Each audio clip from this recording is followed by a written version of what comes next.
malakasang grass cutter ni Tanzu, 8 inches blade grass cutter at napakagandang gamitin ito sa paglilinis ng bakuran sa pagpuputol ng mga damo. Ang maganda dito is pwede natin itong ma-extend.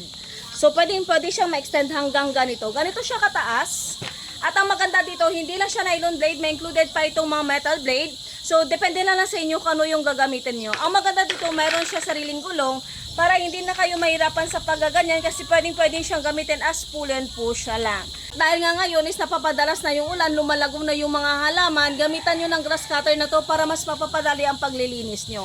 Water resistant na rin to, so pwedeng nyo buhusan ng tubig once linisin nyo.